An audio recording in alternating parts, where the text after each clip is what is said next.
Good evening, it's Tuesday the 5th of December and this is South West London News. I'm Keisha Langton. And I'm Will Thompson. These are the headlines tonight. Following the announcement of Sadiq Khan's plan to tackle the rate of pub closures across the city, we spoke to a South London pub landlord. Against the backdrop of a struggling music industry, Wimbledon has launched its first pop-up music venue and cafe. And we meet a ninja practitioner to discuss the martial art of ninjutsu on International Ninja Day. A curry house in Croydon has been named Best South London Takeaway. And an exhibition made entirely from gingerbread opens tomorrow at London's Museum of Architecture. But first, our top story tonight. Pub landlords have rallied behind Sadiq Khan's plan to halt the alarming rate of pub closures across the city. Within the draft of London Plan announced last week, the London Mayor championed the place of the British boozer across London communities. Last week, Sadiq Khan published his plan for London and promised to protect the capital's remaining pubs. 81 pubs every year close their doors in the capital, and here in Croydon, almost 45% have called time since 2001.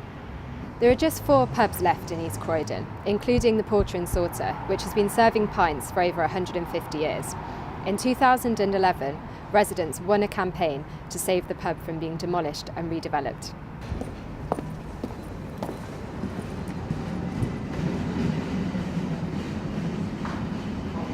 I think there's too many places, pubs that close down, that aren't given the right help and structure to support them. I think pubs shutting down in Croydon has a negative general atmosphere on people. Walking past, you see an abandoned pub or anything like that, it's not good for the community. It's much better to keep them open and support your local pub. A lot of people will make pubs part of their daily plan. Whether they're having a bad day or a good day, they want to sort of take it away from the house or the home where they live. I believe the campaign was successful because local residents, one, they enjoy drinking here and socialising here. I think the London Mayor's plan is relevant because it's following tradition, and people need a pub, they need somewhere to go and they need somewhere to enjoy themselves. We feel comfortable on where the building stands now and that it's in the community, it's in people's hearts. CAMRA, the Campaign for Real Ale, said that it welcomes Sadiq Khan's proposals. It said that the sky-high cost of living in London means that often it's more profitable for a pub to be sold off for real estate than to keep it running. For the new proposals to be successful, councils need to have specific powers to protect pubs, to make sure they don't become an easy target for developers in future. As Croydon's regeneration continues, the Porter and Sorter at least is still holding on to a piece of old Croydon's history. Wimbledon's first ever pop-up music venue and cafe was launched last week. The Soundlounge on Wimbledon's Broadway opened last Friday following the closure of its original site in Tooting a fortnight ago. The relatively expensive property costs have deterred businesses opening pop-ups in the area in the past. But following a successful crowdfunding campaign, funds have been raised to launch the exciting new site. Visiting the venue after its launch weekend, our reporter Layla London spoke to the managing director Kieran Marshall to find out more about the new business. As some of London's most beloved music venues continue to close, Wimbledon's latest pop-up, the Soundlounge, hopes to champion independent music and arts in their time of need. The not-for-profit vegan cafe, bar and music venue launched last Friday following the success of their crowdfunded venue of the same name in Tooting. It's a bit of a bleak one, and we all know music venues are closing and community assets are just being taken away from our high streets and our community. It's very, very painful closing the last one because you just put a lot of work into it and a lot of sort of different people in the community who got involved to make it happen, and you feel like you let them down a little bit, but now we're here, it's sort of, no one feels like they've lost anything. It was kind of the best and the worst. It was really traumatic, but the fact that so many people just emerged from goodness knows where. So what we really wanted to do was give what we've had to other people, and we feel really lucky that Merton Council have been really supportive of us and trying to help us make it happen and do whatever they can. They have been brilliant. We're going to be bringing some real quality live music to this space, and people travel for that, like the artists travel for that. They travel from overseas. We offer inclusivity. We don't have any curfews for children.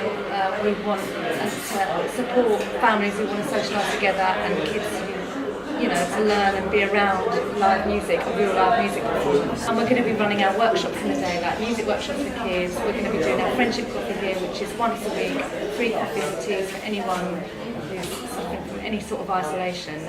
And that's indiscriminate as well, no referrals. We're just bringing people together. As a pop-up model, I think it could be quite cool to go around to different communities where something like this is required. You know, there are lots of deprived areas where there isn't an arts music venue which could benefit. I know that when I was growing up, if there was something like this where I grew up, I probably would have used it and done something a bit more productive with my team. We are delighted that the Soundlounge has actually become our first pop-up.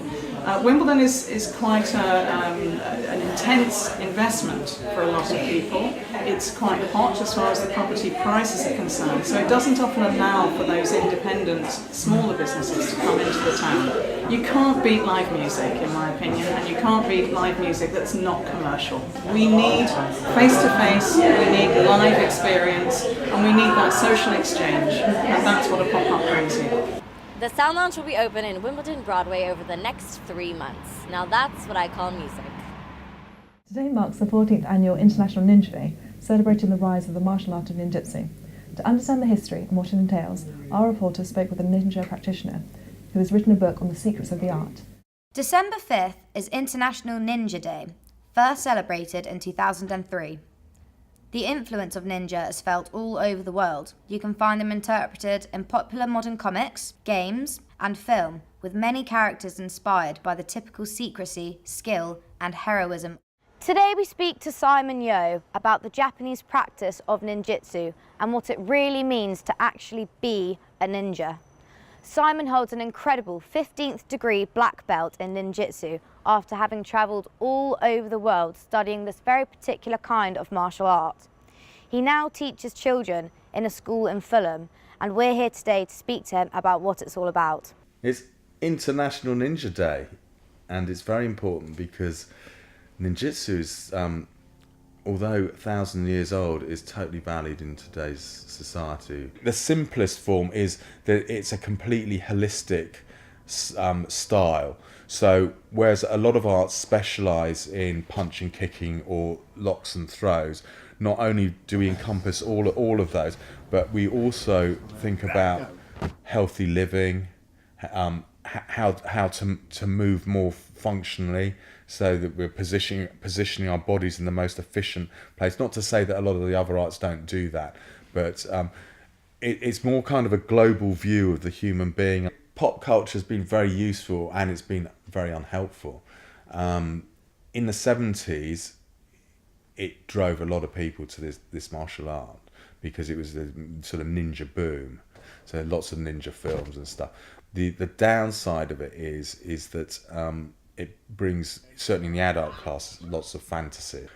Very, very good at the moment as far as Ninjago is concerned in the children's classes, because every boy wants to be a ninja. And some older boys still want to be ninjas. Being a ninja is all about physical and mental control. Hopefully, with some perseverance, I will be as good as Simon by next year's International Ninja Day. A Croydon curry house has retained its title as the best South London takeaway in the British Takeaway Awards last week. Eastern Cuisine, located in Gypsy Hill, won the award for the second time in 3 years, making it one of the most popular places to dine in the region. Sometimes all you really want is a takeaway. Popular national favourites include kebab, pizza, fish and chips. And everyone seems to think that their local offering is a cut above the rest. Eastern Cuisine here in Gypsy Hill have been voted best takeaway in South London on 3 occasions, including for 2017. We're here to talk to the staff, sample some of the food, and ask them what exactly makes them the best takeaway. We're here to find out. Determination. If there's no determination and motivation behind our work, we will not be where we are today. I don't think we would have survived this that long, given the environment is very harsh and competitive at the moment. So early days were incredibly tough. From there on then, we've been lucky enough, we've had a lot of repeat customers, and it's different. Not your same thing that you're going to go and get here and there. We also have garlic gujrat, so it's basically chicken. You know, we cook it in a tandoori oven, but it's obviously cooked for a long period of time. That's one of our signatures. That's the one that we put up for this year's award, so to speak. It was an absolutely phenomenal feeling. To be honest, we didn't expect to win it again, and just grateful really. So I'm just glad to know that we're still on a consistent level of a very high standard, and it's great to be recognised for that again. It will be our third year running where we get a care home and we give them Christmas feast, but with an Indian twist to it. We've got a food bank, so we're working with the Brixton Food Bank. So people are delivering, bringing in their cans of food and whatnot, and then we'll take it over to the food bank. If there was no cause behind what we're doing, if there's no purpose, for us to giving back is something which is incredibly important. Obviously, we're lucky. We're incredibly lucky in the sense, we can have our takeaways, a lot of customers can have our takeaways. Some people aren't as fortunate as us, and I would like to still share in our good food with them as well. So there you have it. The recipe for success is simple. A love of the community, a dedication to the best ingredients and chefs, and a lot of hard work. Take it away. A new exhibition with a Christmassy twist opens tomorrow at London's Museum of Architecture. A Gingerbread City will be available for viewing for patrons, along with gingerbread making workshops available for all. I'm here today at the Museum of Architecture in South Kensington, ahead of the second Gingerbread City exhibition, which opens tomorrow. Following last year's success, the museum is inviting emerging and established architects, urban planners and landscape designers to create a city made entirely of gingerbread. The exhibition is part of the museum's winter fundraiser, which allows them to run the following year's exhibitions, which will inspire future generations of architects and engineers. I spoke to founder and director of the museum, Melissa Wolford. The city was master planned by Tybald's Planning and Urban Design, and they created an entire city based around how to create a healthy place. We're all concerned with air pollution, we're all concerned with the kinds of materials and the toxic things that are going into our buildings. So we want to show how architects are really taking a stand and really making a difference in everyone's life by creating better buildings and better spaces. I think there's a few standout pieces this year. I think the Zaha piece, which is one of the first ones that you see, I think is pretty amazing. I mean, it looks a little bit like something out of a Bond movie, I think. We have 3 bridges this year, which is really exciting to see as part of Gingerbread City. And interestingly, quite a few of those architects that were working on the bridges actually collaborated with engineers, which is what they do, obviously, in the real world. So it's nice to see companies working together in sort of a creative and fun way that is somewhat different to their usual practices. Last year's exhibition attracted over 16,000 visitors and featured everything from gingerbread houses to opera theatres and stadiums. We'd love to continue this for next year. We are hoping to create a really big tradition in creating this Gingerbread City. So we're really excited to see kind of what might be happening next year. We'll create a different theme. So last year was really just about discovering the city, and this year is about how do you create a healthy city. So let's see what happens next year, and let's see kind of what architects decide to participate. The exhibition is open to the public from the 6th to the 22nd of December. That's all from us. For more news and stories, visit our website at swlondoner.co.uk and follow us on Twitter using the handle below. Thanks for watching. Good night.